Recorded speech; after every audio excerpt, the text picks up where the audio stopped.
Kembali lagi di Cahaya Hati Indonesia. Dan baik, kita akan masuk ke dalam sesi tanya jawab. Dan alhamdulillahirrabbilalamin sudah ada beberapa pertanyaan.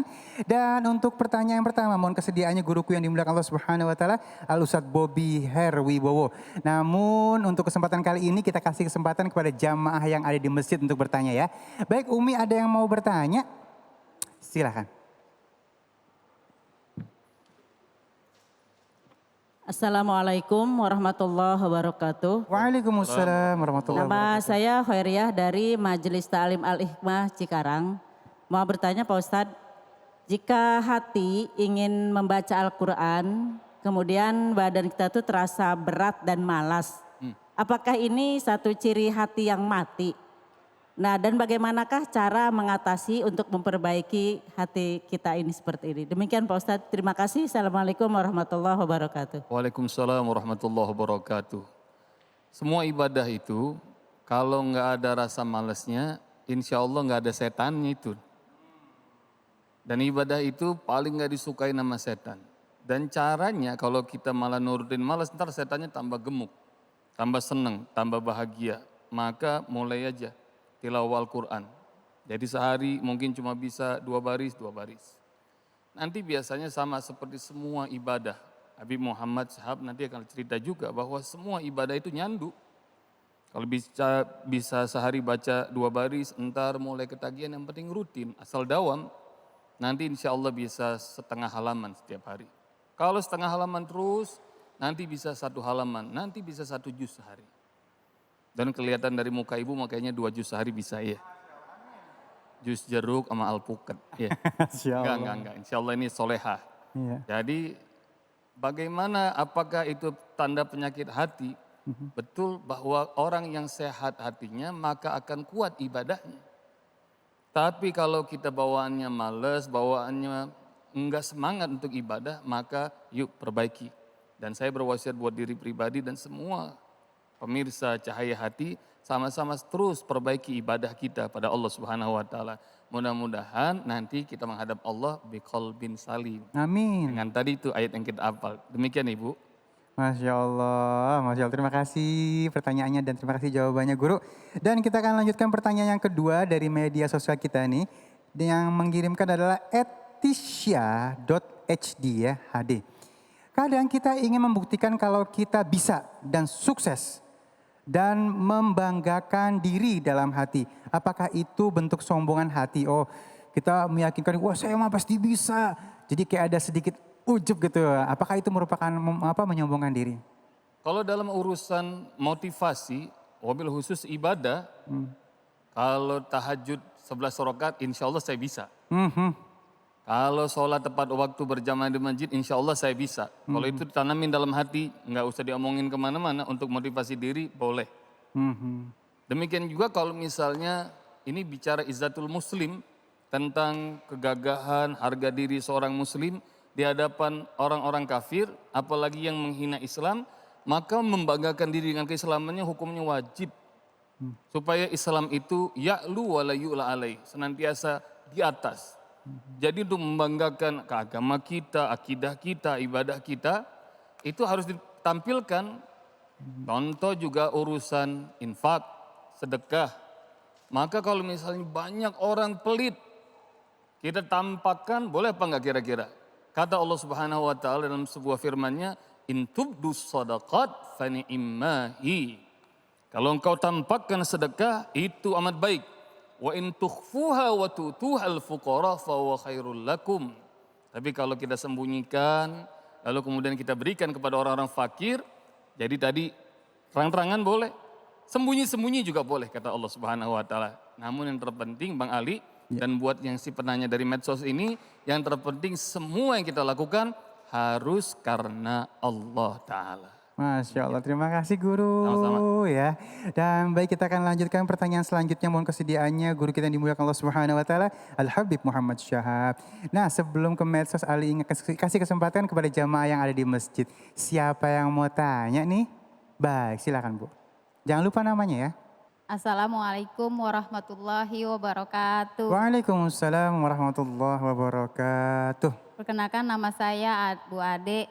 Majelis Taklim Al-Ikhlas Cikarang. Saya mau bertanya Habib, ada yang bilang berdoa itu harus sedetail mungkin, tapi kita harus terima apa yang diberikan Allah. Begitu konsepnya. Mohon penjelasannya Habib. Assalamualaikum warahmatullahi wabarakatuh.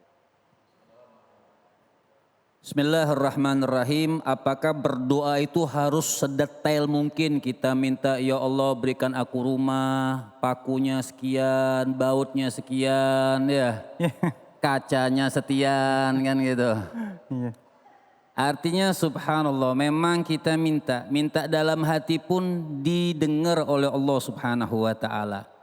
Tapi sesuai dengan hadis daripada Rasul sallallahu alaihi wasallam, Nabi mengatakan, ud'ullaha wa antum muqinun bil ijabah. Kata Nabi sallallahu alaihi wasallam, mintalah engkau kepada Allah dan yakinkan dulu bahwa Allah ini akan ijabah doa kita. Jadi ketika kita minta, misal minta rumah, ya Allah berikan aku rumah yang sehat, yang nikmat, yang adem, sesuai dengan ayat Allah dan hadis daripada baginda Nabi besar Muhammad sallallahu alaihi wasallam. Tapi boleh nggak, ya Allah berikan aku rumah yang besar, yang indah, yang rapi kayak taman syurga? Boleh, boleh. Tapi ibadah kita bagus atau tidak? Allah pernah berkata kepada Nabi Allah Daud, abligh, sampaikan salam kepada umat. Manusia itu cuma bisa minta tapi tidak menunaikan haknya terhadap aku. Hanya nuntut haknya saja. Haknya manusia dia nuntut. Tapi hak aku, kata Allah subhanahu wa ta'ala, tidak ditunaikan. Tapi secara bahasa boleh saja minta. Allah maha kaya.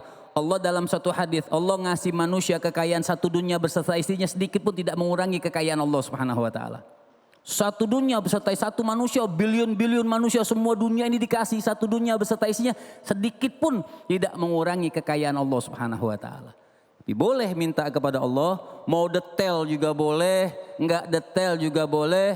Nabi Allah Ibrahim waktu dibakar beliau minta kuni bardan wassalama. Jadikan itu api buat aku dingin tapi selamat, jadi enggak kedinginan. Enggak juga kepanasan itu api. Dingin tapi selamat, cukup. Dingin tapi selamat. Jadi mudah-mudahan bermanfaat. Masya Allah. Baik, terima kasih guruku, dan kita akan lanjutkan pertanyaan yang selanjutnya dari media sosial kita. Terima kasih untuk @ekaputri_. Pertanyaan beliau adalah, apa orang yang ambisius termasuk orang yang gak bisa terima takdir Allah Subhanahu wa ta'ala? Bagaimana kita menyikapinya, guru? Fa idza azamta fatawakkal 'ala Allah. Azamta ini ambisius, artinya optimis. Bukan berarti tidak menerima takdir, tapi kita lihat konteksnya. Kalau dia termasuk yang rakus, ya, hirsun ala dunia.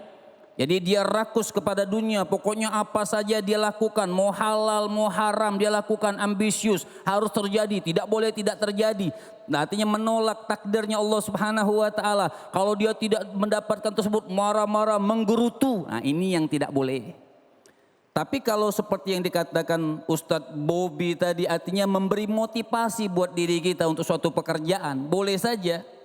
Boleh, tapi dijadikan apa? Dijadikan man arafad dunya farafadaha. Kata Sayyidina Imam Ali bin Abi Thalib, siapa orang yang kenal dunia dia tolak itu dunia. Artinya dia tolak bukan berarti nggak boleh dunia. Silahkan ambil itu dunia, ambisius dengan dunia, tapi dunia tidak taruh di hatinya.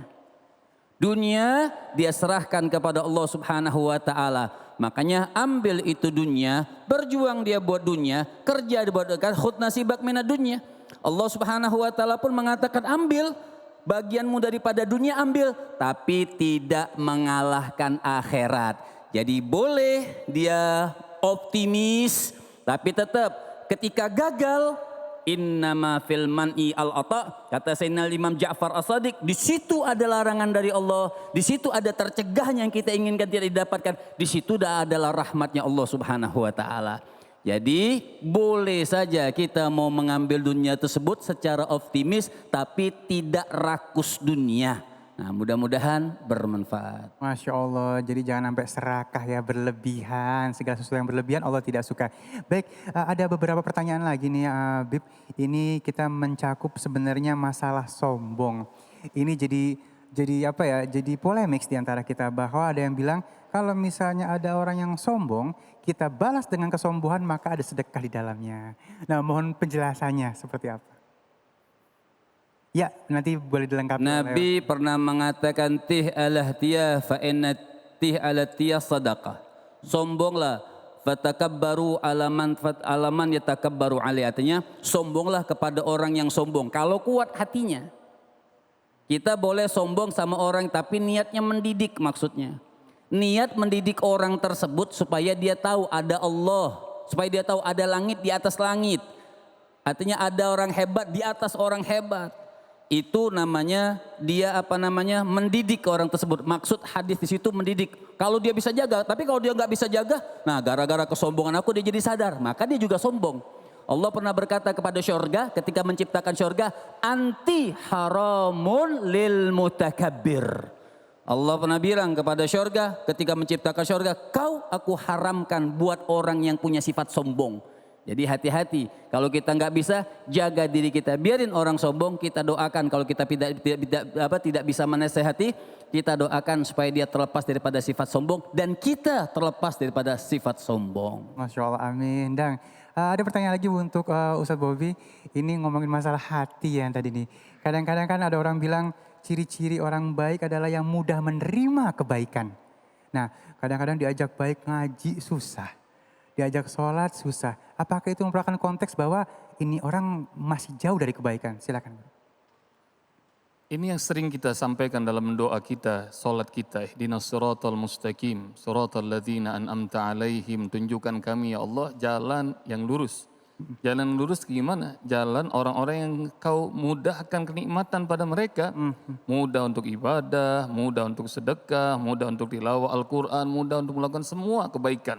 Baik ibadah mahdoh maupun ibadah-ibadah yang sifatnya muamalah. Karena itu orang-orang yang baik insya Allah bakal Allah mudahkan. Itu dalam surat Al-Lail. Allah Subhanahu wa taala berfirman bahwa orang-orang yang wa amman bakhila wastaghna wa kazzaba bil husna fasanuyassiru lil usra. Orang-orang yang pelit dan mendustakan agama, maka kami akan mudahkan dia dalam urusan yang susah. Sebelumnya Allah Subhanahu wa taala berfirman, wa amma, dan adapun orang-orang ayat sebelumnya itu orang yang beriman dan kemudian bersedekah dan lalu kemudian dia percaya kepada hari kiamat, percaya sama surga, fasanuyassiruhu lil yusra. Kami akan mudahkan dia untuk urusan yang mudah. Jadi kalau taat sama Allah, insya Allah ibadah mudah. Masya Allah, baik terima kasih. Dan mudah-mudahan pertanyaan-pertanyaan tadi yang sudah dijawab menjadi ilmu buat kita semuanya. Dan pemirsa di rumah sesaat lagi kita akan mengaji ceria bersama guru kita Ustadz Munawir Ngacir. Jangan kemana-mana, tetap bersama kami di Cahaya Hati Indonesia.